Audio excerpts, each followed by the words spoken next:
Hey, what's going on, everybody? Welcome back to the Mid-Level Media channel. This is your hub for everything physical media for as long as it lasts and entertainment, guys. And today we're here for a topic video. And as always, guys, with these kind of videos, they're going to be very sloppy, very unedited, all over the place. I just kind of wanted to give my raw thoughts on this whole Warner Brothers rotting discs situation, which I'll briefly get into it, but I did an entire video on this a few days ago. If you want to know the entire story and all the discs that are affected, supposedly, because I checked a couple and mine are just fine, go back and watch that video. Now, I do want to say that I was definitely not the first to talk about it, and neither was JoeBlow.com, because there was somebody that made a video 3 years ago on the disc rot thing. Somebody sent that to me,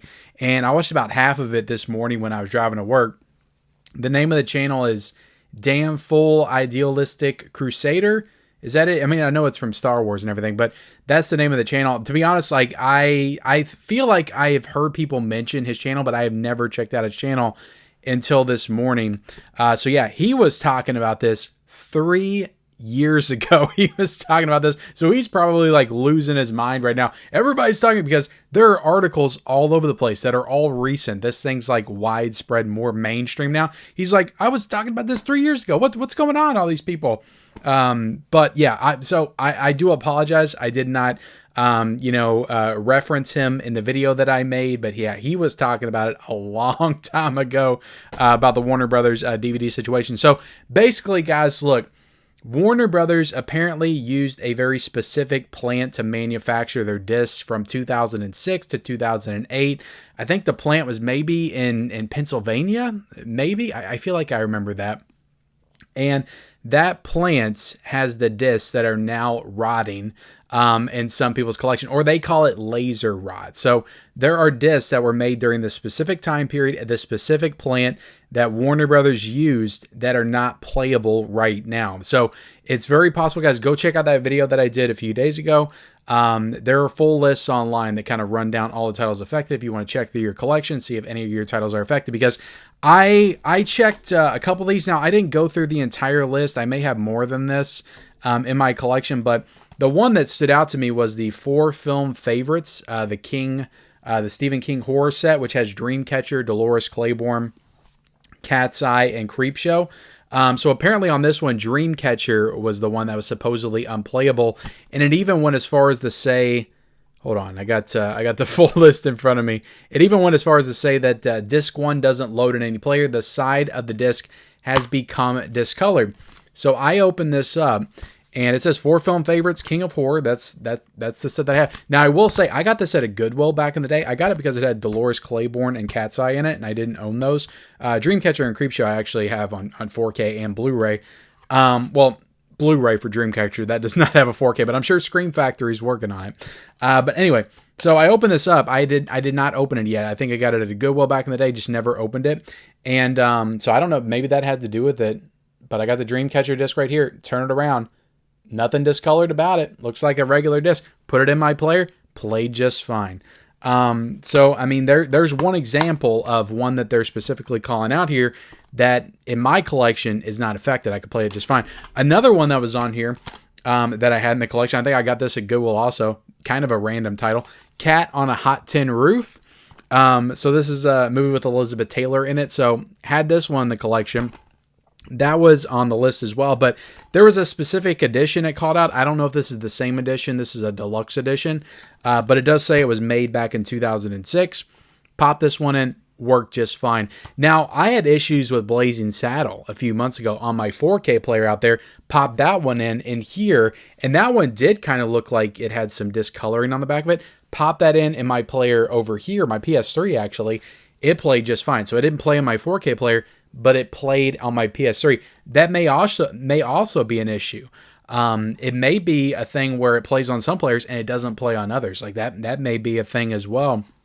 I don't know, because I mean, Blazing Saddles was not on the list at all. But anyway, guys, that's beside the point. I talked about the whole story in another video. The thing I wanted to get into in this video is just what should our mindset be going forward on collecting physical media? Because something like this can really like destroy like your entire motivation to continue to collect. Like if you feel like you're collecting stuff that is just sitting there and it's going to last 10 to 15 years and then it's just going to rot and you're not going to be able to play it anymore, like that affects you mentally as a collector. So it's like, well, what should we take away from this? What should we be getting out of this hobby besides just like being like, oh, we own this forever? Because there are other things to collecting that is enjoyable, that we can enjoy. Obviously, like we buy this stuff, we expect it to last 20 to 25 to 30 years, 40, our entire lives. You know, we expect that, but we're getting to the point now, guys, where DVD is about 30 years old. So we've been collecting discs for not even 30 years yet. So this stuff has not proven, this has not stood the test of time yet. This way of watching movies, as much as we like to hype it up and say it's the superior way to watch film, it has not stood the test of time. It has not. It's not like actual film itself that has been around in some cases since the 20s. You know, they're still finding like old film reels and stuff from back in the day. Maybe not the 20s. I don't know exactly, but at least the 30s, right? So it's like, what should we be getting out of this? Like, what should our mindset be going forward? Because I don't know, like I hear something like this and it's like, maybe the streaming people have it right. Like maybe it's like, yeah, we'll just watch it on streaming. Hopefully the rights will be on there. And it'll be okay. Do I need to collect all this stuff on disc to ensure that I have it? Because I've got plenty of stuff to watch and there'll always be plenty of stuff to watch on streaming, at least for the foreseeable future, however long streaming sticks around, however long movies stick around at this point. But it's not the same as other things like books. You know, books have stood the test of time. Books have been around for a very long time, hundreds of years, thousands of years even. Books have stood the test of time. Now, if you try to get a book from like 1,000 years ago, chances are it's going to be all like crumbled up. You pick it up, it's just going to fall apart in your hands. That could happen. So books don't last forever either, but like they definitely, I feel like last longer. They're proven to have last longer than our discs have at this point. And I've heard that people have come out and said, look, Blu-rays are better made. Most DVDs are better made. Like this is just a one-off incident. Our Blu-rays are going to be fine. Our 4Ks are going to be fine. But look, guys, here we're still like finding instances of 4Ks not playing in people's players. Like that's still happening today. People are saying that, they're reporting that Blu-rays are not playing in some people's players. Like there are incidences of Blu-rays not playing in people's players. Now, could that just be their player? Could that be something they did to the disc? You don't know. I don't think that there's anything as widespread as this is with Blu-rays and 4Ks as of right now. But again, it's like we didn't know about the DVD. We thought the DVDs would be okay. What if something comes out about the Blu-rays and where they were made 15, 20 years from now and the Blu-rays are falling apart? Like that stuff just starts to creep in your head. It's like we only know what we know as of right now. We don't know like what we have right now and how it's going to last 20 to 30 years from now. There's no way we could know that. So it's like nobody can really give you that assurance. So when it comes to collecting, guys, here's the thing. I enjoy collecting. I enjoy having the movie. I enjoy putting the movie on my shelf. It does give me a certain level of comfort to know that I have that film to be able to watch whenever I want to watch it.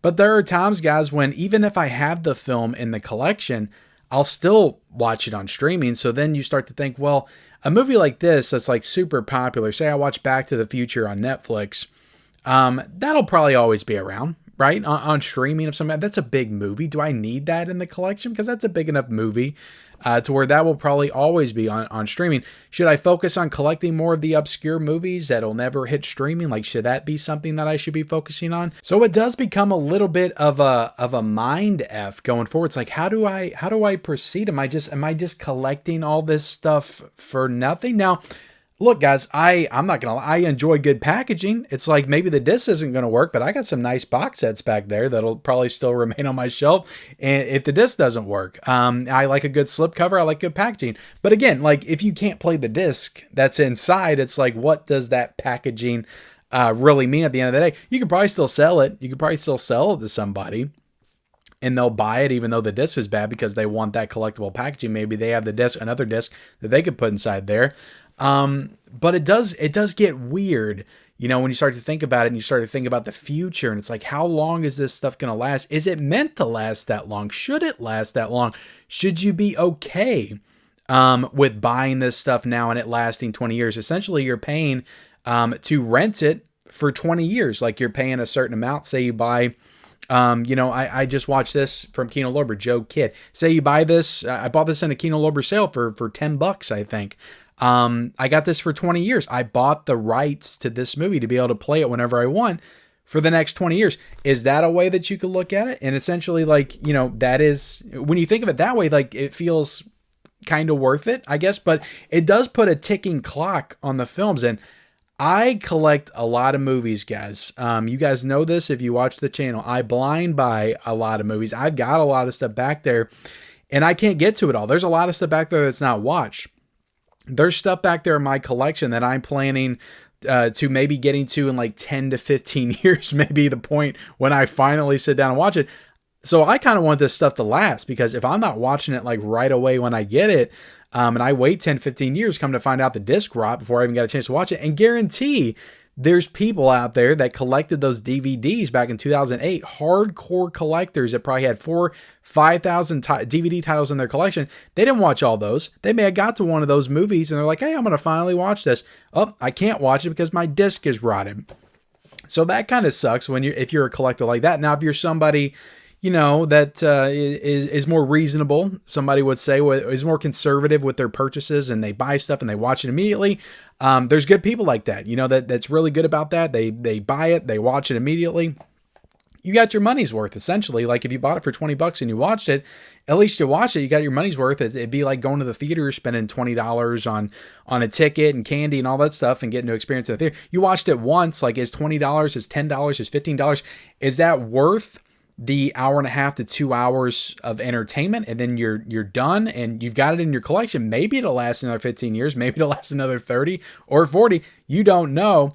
But is that enough to make you feel good about how you spent your money? The fact that you at least got to watch it once.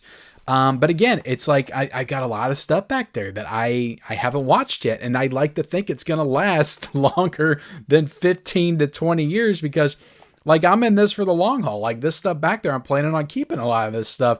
I plan on being 55, 60 years old and still getting to come in this room and browse my shelves, because that's kind of what we're doing. That's what a lot of us are doing, guys. We're essentially building our own video store, our own like custom video store that we get to browse the shelves. And I love having stuff back there I haven't seen, because I get to browse the shelves. It's almost like browsing the video store. Oh, this looks cool. And I'll go back there sometimes, guys. I'm like, I didn't even remember I had this movie. I didn't even remember I had this. I'll be like, damn, this looks awesome. Let me check this out. That happens all the time, guys. So I love that feeling. And I kind of see myself being 60, 65, going back there, browsing the shelves, picking out the next movie to watch. And I would hate to think I pop that sucker in and it's rotted out. But I mean, how long should this stuff last, guys? Like, realistically, how long should this stuff last? Should it last our entire lives? Should it last 2 lifetimes? Like, should we be able to hand this stuff down to our kids? They get to watch it as well. Like, how long should we have the rights to these movies? Should we have it forever? Because physical media is something that has not been around since the beginning of movies. Yes, we've had film, and there have been people that have collected film reels and stuff like that. But like, widespread, like, mainstream ownership of movies started in, the mid to late 80s. So we've only been doing this for like 40 years, where we actually had the privilege to be able to own some of these films. I mean, they went to people in the old days went freaking 60, 70 years, without being able to do this. So they saw the movie in the theater. And then after that, it was like, unless it came back to the theater, they didn't really see it again. They just kind of saw it once, and that was entertainment. And they move on to the next thing.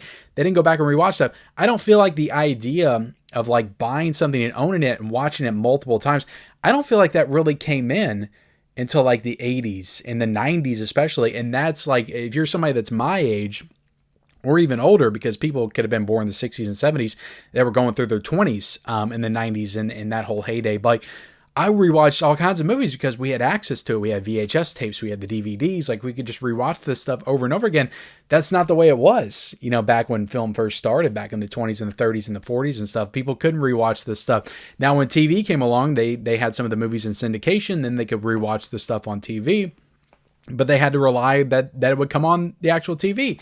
Now we have the ability to buy all these different films on physical media. I do feel like people do get a little entitled sometimes. And again, I'm the same way. I'm the freaking guy that gets on here is like, I need this on 4K. I need this on Blu-ray. And everybody's like, we need this on Blu-ray and 4K. The studio should be giving us all this stuff. It is kind of a thing where we're a little entitled because we've been able to own this stuff for such a long time. And now it's getting to the point where it's going back to the older ways because streaming stepped in, and now that's another option and avenue to watch all of our favorite films on streaming. But not every movie that we want to watch is on streaming. There's several movies that I've tried to look up just in the past week that I've heard other people talk about that isn't even on a streaming service, and you can't even get it like anywhere online. Like maybe you could watch it illegally on something, then you look up the Blu-ray and it's like $80 or something. Look up the DVD and it's like $30 to $40. So there are movies that run the risk of just being wiped from existence without a physical copy that somebody put out. So there is that worry as well. But it is a little bit of a tough pill to swallow to know that we've been able to buy and own this stuff for such a long time. And it feels like that's kind of ending. Like I think in the next 5, 10, maybe 15 years, like physical media is going to be incredibly small. There's going to be a very small number of boutique labels, maybe a couple of studios that are putting out a handful of titles a year. And it's going to be extremely niche. I could be wrong, and I hope I'm wrong. I hope it comes back in a big bad way, and we're getting all the stuff that we dreamed of to own. But it feels like it's almost reverting back, like to the old school days of the 50s, the 60s, where we're going to have to be told, what we can watch and what we're allowed to watch because it's going to be on the streaming service. And if they don't want it to be watched, then it's not going to be on the streaming service. So the only way to watch it is if we have a physical copy. But if they're not selling physical copies, if they're not doing new upgrades for these movies, then how are we going to watch it? And it does get a little scary, especially again, I don't need access to every single movie ever made. I'm not going to have time in my life to watch every single movie ever made, but I do want access to the movies that I love. And like I said, I've looked up several movies in the past week that I wanted to check out that I couldn't because there just wasn't any streaming service that has it. It wasn't available to rent anywhere. And when I looked up the Blu-ray, it was like $80, $90. So it does, again, we're going back, we're reverting back to the 50s where if we wanted to watch a movie that we saw in the theaters, we just had to hope and wait it would come on TV.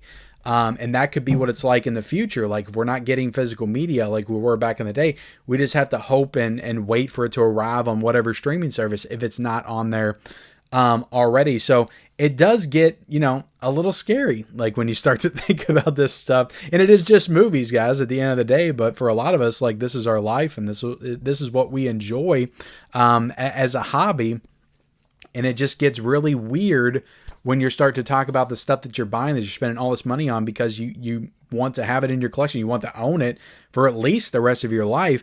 Thinking about in the next 10 to 15 years, it could be bad and you couldn't get to watch it. So it's like, well, should I just stop collecting now and just try to watch everything in my collection so I feel like I'm getting my money's worth? Or should I just take my chances and trust the fact that Blu-ray is better made, that 4K is better made, and it's going to be okay going into the future, that I shouldn't have to worry about that like we're worrying about the DVDs. But again, some new information could come out in 15 years and it's like, well, actually this Blu-ray was made in this specific factory back in the 2020s and now they're going bad because of the way that it was made back then. It's something that we don't know right now, but we'll know it in 20 years.